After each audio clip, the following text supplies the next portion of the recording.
Shalom, amigo, le habla el Morelloso, director de Jaime, y usted está escuchando el programa El Camino de Dios, programa que llega a ustedes de parte del Ministerio de Jaime, el Ministerio del Árbol de las Vidas, el árbol en que fuimos hertados. Una vez más le damos gracias al Dios de Abraham, Isaac y Jacob por permitirnos estar con ustedes aquí en PAB 550, como de costumbre, todos los domingos a las 7:30 de la mañana, con un programa concentrados en las Sagradas Escrituras.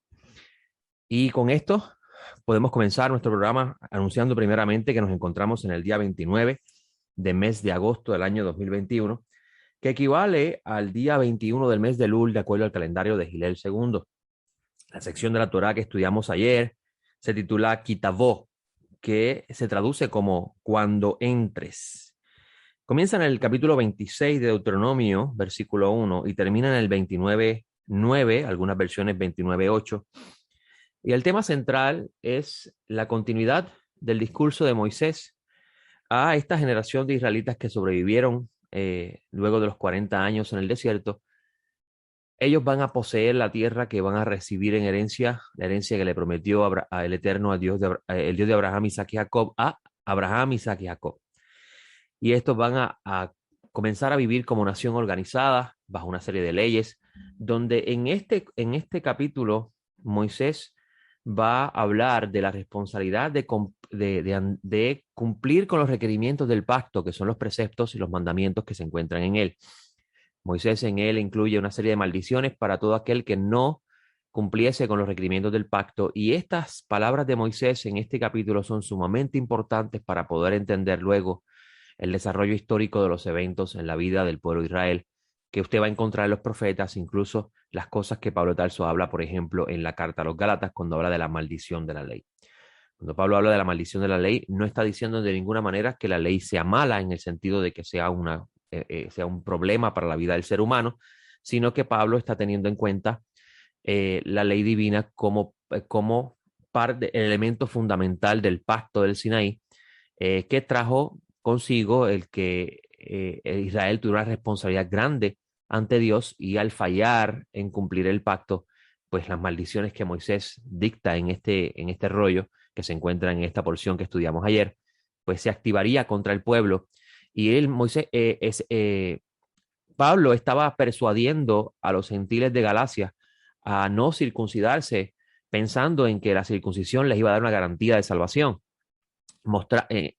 explicándoles que la circuncisión los llevaría a ellos a abandonar la Brit Hadashah, el pacto renovado, que es lo que promete Dios a través de Jeremías 31, y es lo que trae Yeshua el Mesías en el tiempo del segundo templo, como mensajero de Dios, y entrar al pacto del Sinaí, pacto que Pablo de Tarso dice que está bajo maldición, cuando dice que Jerusalén se encuentra esclavizada.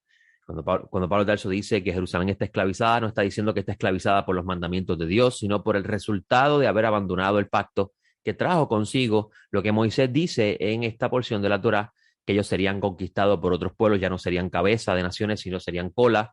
Y el ejemplo de eso estaba en el tiempo de Pablo, cómo los romanos estaban dominando sobre la tierra de Israel de ese entonces, cosa que tenemos evidencia del mismo pensamiento en el libro conocido como los Macabeos, cuando Judas Matatías, el sacerdote que se levanta hace una revolución contra el gobierno de los Seleucidas dirigidos por Antíoco, habla también de cómo Jerusalén, la ciudad sagrada, cayó bajo esclavitud al ser conquistada por extranjeros. Así que es sumamente importante esta porción porque nos va a dar mucha luz con respecto al pensamiento de Pablo, pero a la misma vez nos va a enseñar muchísimo, nos va a ayudar muchísimo a entender el desarrollo de la Biblia hebrea, lo que usted conoce como el Antiguo Testamento, cuando leemos los profetas. Pero hoy tenemos un programa un poco diferente. Vamos a aprovechar el tiempo que tenemos hoy para tratar un tema que considero que este tiempo es muy importante, y esto por la desinformación y el temor que se está sembrando en diferentes lugares al utilizarse las escrituras para hablar de realidades presentes. Y sabemos todos que estamos viviendo una situación mundial muy precaria, con una pandemia ocasionada por un virus que ha arropado el mundo entero y ha causado la muerte de miles de personas en el mundo entero. Y los que han sobrevivido a ella han tenido muchos deficiencia de salud. Conozco el testimonio de varias personas de mi círculo, de personas que me rodean en mi trabajo, que han vivido esa experiencia.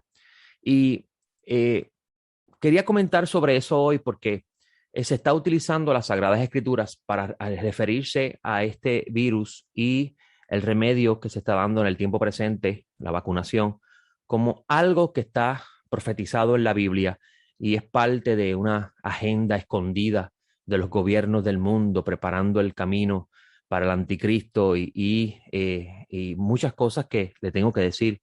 He recibido en mi correo personal del ministerio preguntas que me asombro. La semana pasada, y por eso es que entendí que hoy era un buen día para participar de esto en esta radioemisora, la semana pasada tuve el correo electrónico de una persona preguntándome, ¿es cierto que si me vacuno el Espíritu Santo se aleja de mí y perdí mi salvación? Y yo le pregunto, ¿de dónde saca eso? Y ella me dice que eso se lo están enseñando en su congregación. Imagínese usted ese pensamiento. Imagínense lo que me pasa por la mente cuando me dicen algo así. Y quiero aprovechar el programa de hoy para hablar de un capítulo que se encuentra en la Escritura que se está utilizando mucho dentro de esta propaganda de confusión que de ninguna manera está vinculado a las Escrituras. Y es el capítulo 13 del libro de Revelaciones. Primeramente, tenemos que entender que el libro de Revelaciones, que usted lo conoce como Apocalipsis, no es un libro común dentro de la literatura bíblica, en el sentido de lo que está escrito allí no puede entenderse como se entendería, por ejemplo, la porción de esta semana que estudiamos, donde Moisés está hablando de qué tienen que hacer cuando entre la tierra, las cosechas, etcétera, etcétera. O sea, este libro pertenece a un género literario que lo vas a encontrar en la Biblia hebrea. En el mundo del Segundo Templo existía, pero no era algo fácil o común ver dentro del mundo de la comunicación divina. Y es lo que usted conoce como los apocalipsis. La palabra apocalipsis, amigo, no significa fin del mundo o destrucción del mundo. Cualquier enseñanza con respecto a esa palabra de esa forma, pues demuestra que la persona que está hablando del tema desconoce completamente las palabras y sus orígenes. Apocalipsis viene de una palabra griega que significa revelación. O sea, este libro se conoce como un libro de revelación. ¿Quién está recibiendo esa revelación? Juan. ¿Dónde se encuentra Juan? En Patmos, preso por causa del testimonio del Mesías y la palabra de Dios, como dice al principio del libro. Entonces, cuando hablamos de apocalipsis o revelación, es un género literario que se utiliza, una forma de escritura que se utilizaba en el tiempo bíblico, porque es el testimonio que tenemos en nuestras manos, donde sus autores reconocían que habían recibido comunicación de parte de Dios y que esa comunicación había sido escrita de forma tal para codificar misterios que están siendo revelados, que solamente podían entenderlo los que pertenecían a ese grupo o a ese pueblo. Un ejemplo de un apocalipsis sería el libro de Ezequiel. El libro de Ezequiel, que lo conocemos como el rollo del profeta Ezequiel, cuando usted comienza la lectura del libro, usted se da cuenta que es un apocalipsis, que es una revelación, porque Ezequiel está en Patmos, en Caldea, entre los cautivos, y los cielos se abren, Dios se les revela y comienza a darle una comunicación, un mensaje para él transmitirlo a los que están con él cautivos y hablarle de cosas que habrían de suceder en el futuro inmediato si estos lo escuchaban a él como el mensajero del arrepentimiento a esa generación. Así mismo podemos ver, incluso hay una gran similitud entre el libro de Ezequiel y el libro de Revelaciones. Por ejemplo, Ezequiel se le da un rollo a comer y después que se come ese rollo, que es algo, es una experiencia metafísica, mejor dicho, espiritual, una experiencia fuera de lo común, donde ese rollo que él come en esa visión, que es simplemente una visión, no es algo real que le está pasando, viene a representar el empoderamiento que Dios le va a dar y el conocimiento que Dios le va a dar para él poder llevar el mensaje que él va a dar. Incluso lo va a ver así cuando lees el capítulo 2 y 3 de ese rollo. Así mismo vas a encontrarlo en el libro de Revelaciones. Vas a encontrar a Juan que se le da un rollo, él lo come y entonces se le dice a él que él tiene que comunicar el mensaje divino a diferentes naciones, pueblos, lenguas, como dice el texto en el libro de Revelaciones capítulo 10. Entonces, con ese sentido, cuando encontramos nos metemos en el libro de Revelaciones, tenemos que hacer ser responsable y hacer el ejercicio adecuado de la lectura y la interpretación del mismo. En el día de ayer hablaba de la importancia de establecer una regla fundamental a la hora de estudiar las escrituras y hablaba de la importancia de tener dentro de nuestra lectura en nuestra mente 5 puntos importantes antes de llegar a cualquier conclusión en un texto. Y le llamamos la importancia de conocer el tiempo que se está escribiendo ese documento, el lugar geográfico que está ocurriendo ese evento, la audiencia, a quién se le escribió y por qué se le escribió esa audiencia, ese mensaje, ese es el por qué, y para qué, qué se está buscando detrás de ese mensaje, que nosotros del por qué y para qué extraemos la idea general del mensaje. Y con esto, pues entonces puedo trasladarme a la lectura del capítulo 13 Revelaciones para mostrarles a ustedes por la escritura que de ninguna manera ponerse una vacuna es marcarse por la bestia o ponerse un chip, como algunas personas tienen la vergüenza de decir y dañar la belleza de la revelación bíblica al mal utilizar la misma. Para poder entender el capítulo 13 Revelaciones, es importante reconocer que Revelaciones 13 es una continuación de lo que está sucediendo en el capítulo 12 de Revelaciones. Y el capítulo 12 de Revelaciones habla de cómo esta señal que él está viendo en los cielos de una mujer que va a representar la congregación de Israel que ha permanecido fiel independientemente de las circunstancias que se encontraban. Recuerde que el Señor nació de una familia judía que eran fieles a la palabra de Dios. Incluso su acompañante, Juan el Inmersor, Yohanan ben Zeharia, que era su nombre hebreo, nació de un sacerdote que se mantuvo fiel a la palabra de Dios, de una madre que se mantuvo fiel a la palabra de Dios. Es decir, que la familia del Mesías es una continuidad de la mujer fiel que habla en la escritura, que tiene menos hijos que la mujer infiel. ¿Ok? Así que es muy importante tener en cuenta la literatura bíblica para poder entender esto. Y ahí se habla del nacimiento del Mesías, se habla de cómo Dios se lo va a llevar para su trono, cómo ocurre una batalla celestial por el bien y el malo, la verdad y la mentira, que está representado entre Miguel y el dragón, que es cosa que no vamos a hablar en este momento.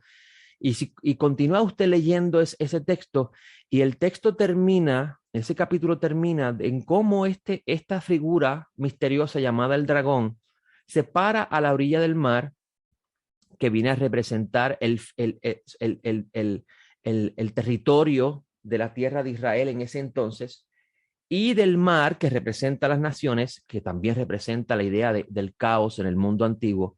Sale una bestia que viene a representar lo opuesto al Mesías.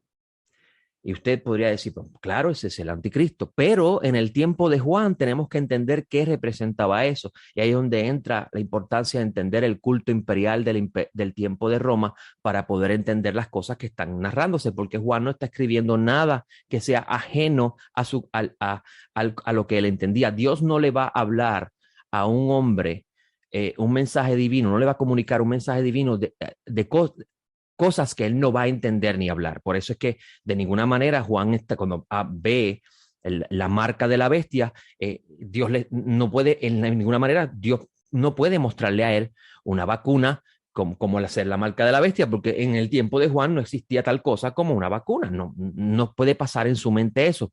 Pero sí, ciertas cosas Dios le puede mostrar que él, por su conocimiento de la palabra, Juan, por su conocimiento de la palabra, inmediatamente va a atar y va a entender lo que Dios le está comunicando. Y cuando vemos en este capítulo 13 la aparición de una bestia que viene a representar lo opuesto al Mesías, incluso hay un libro que pertenece a la época del Segundo Templo que se conoce como el cuarto libro de Esdras, donde se habla del Mesías salir de las aguas, de las profundidades de las aguas, y todo el mundo mirarlo y quedarse impactado, y cómo él habría de recoger a todo Israel y restaurarlo y establecer el dominio de Dios para siempre. algo que pertenece al tiempo de Juan, que de seguro cuando Yeshua, nuestro Señor, le está dando esta revelación a Juan, Juan está entendiendo lo que está viendo aquí. Y esta bestia vendría a representar en el periodo de Juan el César, que el César era adorado como Dios, se le tenía que jurar lealtad a Dios. Recordemos que la audiencia de este documento son los gentiles que están sufriendo persecución porque ellos, como no son judíos, no pueden gozar de los privilegios que tenía, entre comillas, el judío bajo el Imperio Romano por acuerdos contractuales que habían llegado en un periodo del tiempo, aunque no fueron tan buenos. Y ellos tenían una responsabilidad hacia el culto imperial y obviamente el peligro que traía el abandono del gentil de la responsabilidad del imperio, pues trajo consigo esta persecución hacia ellos y Yeshua le entrega este mensaje a Juan para darle una esperanza a ellos. Y cuando entendemos ese mensaje, entonces podemos entender el panorama general que se está transmitiendo. Y esta figura que va a representar lo opuesto al Mesías Yeshua, tiene consigo un mensajero que lo va a presentar a él como la esperanza de todos los pueblos. Y en ese mismo capítulo se habla de una marca que tenía que llevar, que se le ponía a los pequeños y a los grandes en la frente para poder comercializar. Y si no tenían esa marca en la mano, en la frente, no podían comprar ni vender. Cuando leemos esa marca en la mano y la frente, si nosotros no tenemos conocimiento, no hemos estudiado la Biblia hebrea, el Antiguo Testamento a profundidad, podríamos interpretar de una forma incorrecta lo que se está hablando aquí. Yo les voy a llevar a un texto. Vamos a leer ese texto de Revelación y después le voy a llevar a un texto que le va a mostrar a usted cómo Juan pudo haber entendido la visión que está recibiendo y de seguro Dios no le va a revelar algo a un humano algo que no puede entender.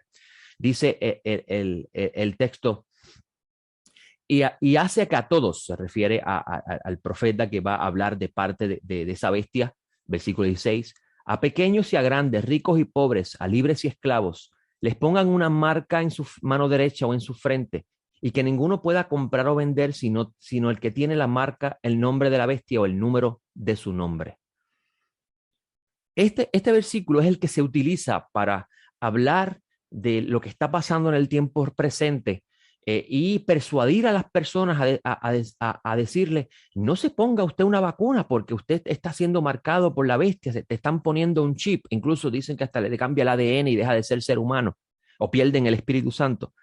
Las personas cogiendo un versículo aislado, extrayéndolo para presentar lo que ellos entienden en el tiempo presente, no respetando lo que Juan pudo haber entendido porque él conocía la escritura y obviamente Dios no le va a hablar de algo a Juan que no entiende. ¿Ok? Así que cuando vemos esto en la mano derecha en la frente, ¿qué pudo haber pensado Juan? ¿Qué le salta a la mente Juan en Patmos cuando él ve que a los pequeños y a los grandes se le ponía una marca en la mano derecha y en la frente que era conocida como la marca de la bestia? ¿Y qué significaba esto? Algo que no era real. Esto no era algo que estaba ocurriendo realmente, es decir, que físicamente se le marcaba la mano en la frente. Esto representaba algo que vendría a ser contradictorio a lo que el Mesías, sus discípulos e incluso la palabra de Dios habla. Y la respuesta a esto se encuentra en el libro de Deuteronomio. Usted va a encontrar en Deuteronomio capítulo 6, y recordemos que al principio del libro de Revelaciones dice que Juan está en Patmos preso por causa de la palabra de Dios, y en ese momento, amigos, no existía el Nuevo Testamento. Lo que existía para ellos era la Biblia hebrea que usted conoce como el Antiguo Testamento y por el testimonio de Yeshua el Mesías. Y vamos al libro de Deuteronomio y ver cómo se habla algo similar a lo que estamos leyendo en ese capítulo 13 y qué significaba para el pueblo de Israel estas palabras que Moisés le está diciendo en Deuteronomio. Mire este capítulo, y gracias al Padre que tengo tiempo. Capítulo 6 de Deuteronomio dice: estos son pues los mandamientos y los estatutos y los decretos que el Eterno vuestro Dios os ordena, que os ordenó que os enseñara, para que los pongáis por obra en la tierra la cual vas a tomar en posesión, a fin de que temas al Eterno tu Dios, tú con tu hijo, el pequeño, el hijo de tu hijo, el más pequeño, guardando todos los días de tu vida todos estos estatutos y mandamientos que yo te ordeno para que tus días sean prolongados. Oye pues, oh Israel, y cuidarás de hacerlo como te habló el Eterno, el Dios de tus padres, para que te vaya bien y te multiplique en gran manera en la tierra que emana leche y miel. Oye, Israel, versículo 4, el Eterno nuestro Dios, el Eterno no es. Voy a pronunciar el nombre Yahvé. Oye, Israel, Yahvé nuestro Dios, Yahvé uno es.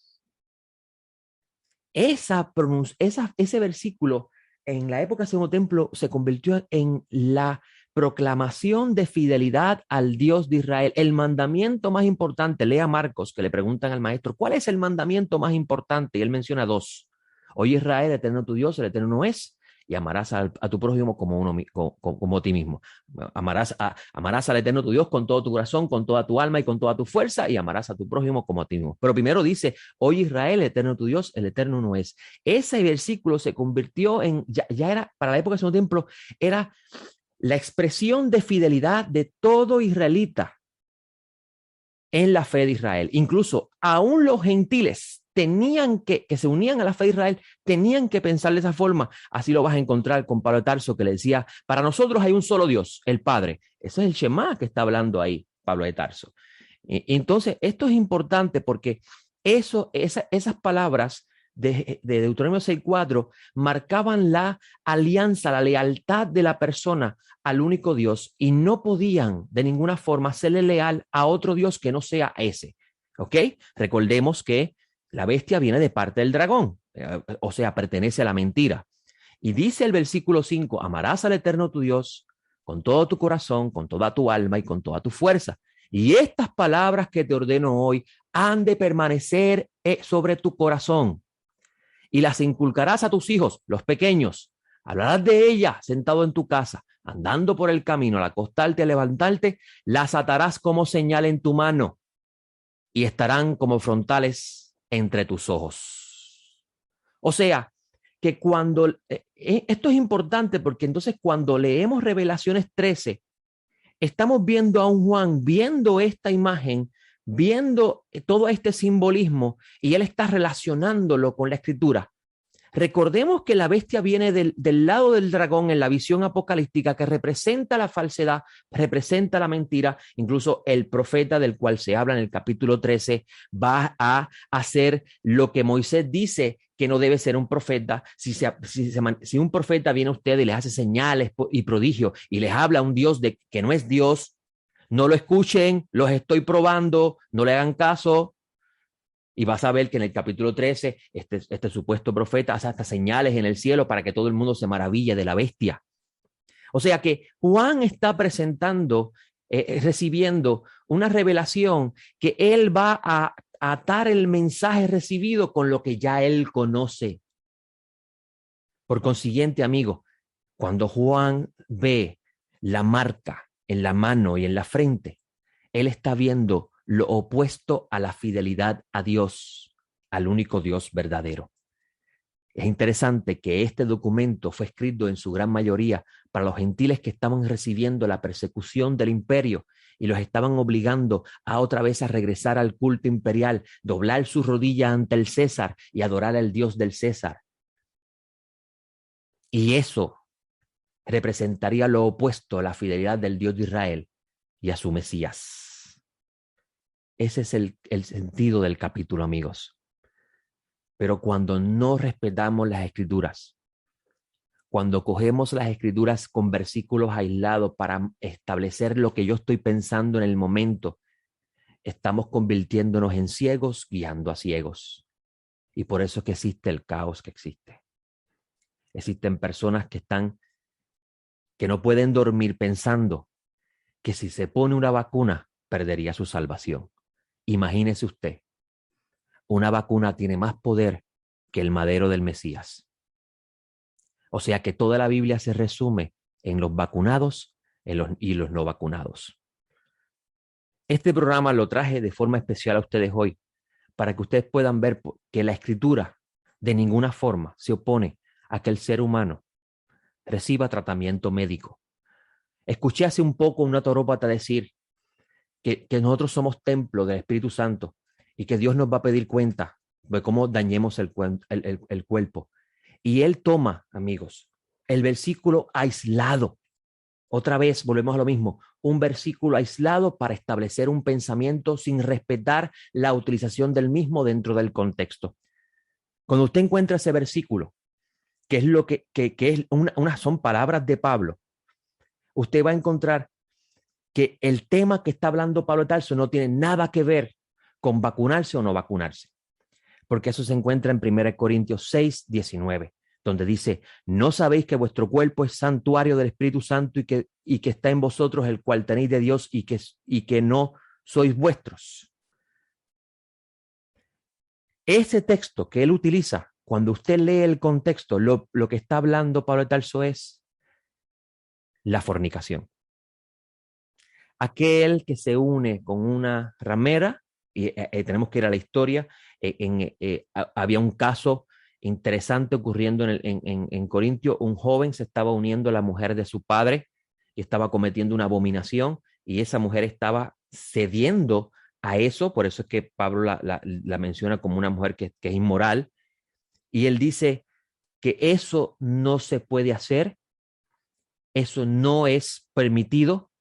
Huye de la fornicación, porque tu cuerpo es cuerpo del Espíritu Santo y Dios te va a pedir cuenta por la utilización que le estás dando a tu cuerpo al cometer tal inmoralidad. Ese es el contexto, amigos. Por eso es importante ser como los de Berea. Cuando alguien venga a cogerle versículos aislados para guiarlo a usted al pensamiento que él desea, haga como los de Berea, que verificaban si lo que estaba diciendo Pablo se encontraba en la Escritura o no.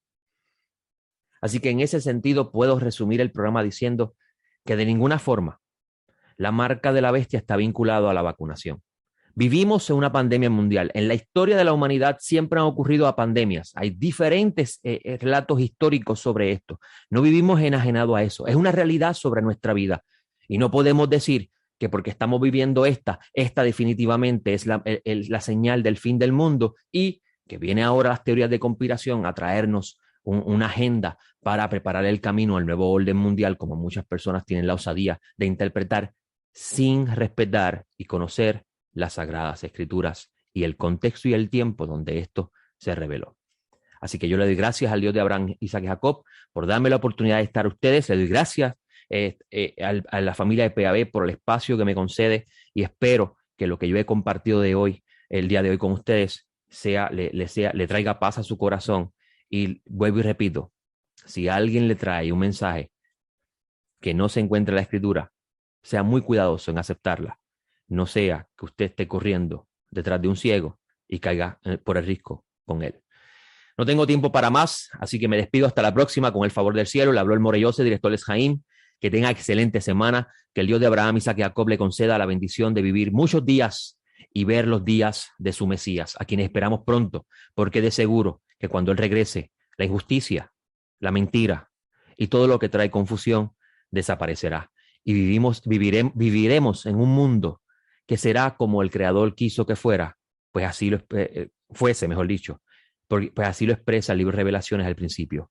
El libro de Génesis, perdón, cuando dice que todo lo que Él creó lo llamó bueno. Que tenga excelente semana. Shalom.